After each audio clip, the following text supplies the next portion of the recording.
I think I've been in cabinet for 2 years. I came into cabinet in 2018. I think one thing that we've had in Birmingham is when we had this new cabinet, the leader of the council was very keen that we did all have a mentor at some point.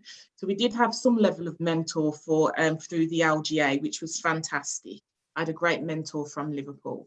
But aside from that, my background is one, I was a homeless teenager, so I understand what it's like to fall through the gaps of policy. I lived in council property. My first flat was a council property, so I understand what it's like to be a council tenant. I've lived in a housing association property. I've lived in the private rented sector, so I understand. I worked for the housing association that was my landlord. I went on to become a community development worker for the local authority, so I understood what it was like to work for the council. So I think some of them are probably things that I've learned along the way. And was very keen. I'm very big on collaboration anyway, so that would have come with me.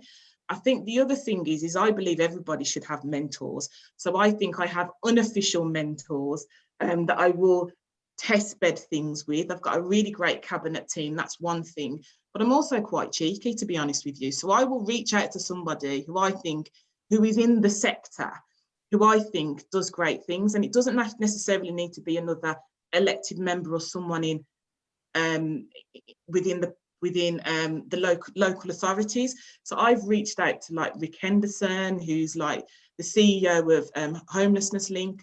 Can I spend the day with you? Because I want to understand how my work is affecting your work and how we can make it better and build collaboration, because the end goal is people, it's not us. So it's just about, I have quite a flexible approach. So I think we always need to learn. In addition, I'm on a fantastic cabinet that's always forthcoming. So we share a lot of ideas, and we're all quite innovative in our own right. So we do work very well collectively and bounce things off each other. And I think the officers of the council understand me and my style, and we have good relationships. We understand who's responsible for what. We've got the right boundaries. I'm always fair but firm with them. They know when I'm not happy, but also we understand that it's a jigsaw puzzle and the outcome is the citizens of Birmingham. If you could reach out to anyone, who would you most like to get some advice from? Who would you most like to be able to call on now? Who's out there that you think I'd love to spend a day with them? I can't tell you because they might hide from me. Well, they might not. They might come running. No. I don't know actually. Why would anyone hide from you? I don't know actually. I'd have to think about that, because I actually think that COVID's taken us into a whole brand new world. So probably who I would have named previously is probably not necessarily who I'd think of at the moment. I've been quite fortunate because I think just some of the people I've been able to spend time with or speak to. I mean, I'm a Labour councillor, and you know, when James Brokenshire was the Secretary of State, I got an email to say he wanted a 30-minute conversation with me, which is very unheard of, but we did have a 30-minute conversation on homelessness.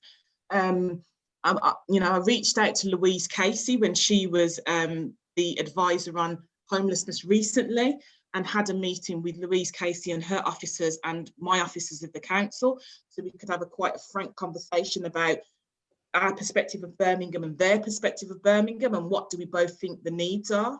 So I think that's been quite interesting. But thinking of who I would want to speak to going forward, clearly I would love an hour with the Secretary of State for obvious reasons, but I'm not sure I would get that. I would systematically take him through different parts of the housing market that needs more attention from him, and particularly I really want to get him to spend more time on the ground in local communities to see the impact of poor policy has on local communities. I would definitely lobby for more resources, not just for local councils, but also for our partners, because they've also suffered and they're part of the delivery of what goes on in local communities. I would ask for stronger legislation around some of the aspects that we've spoken about earlier. I'd have a whole wish list for him.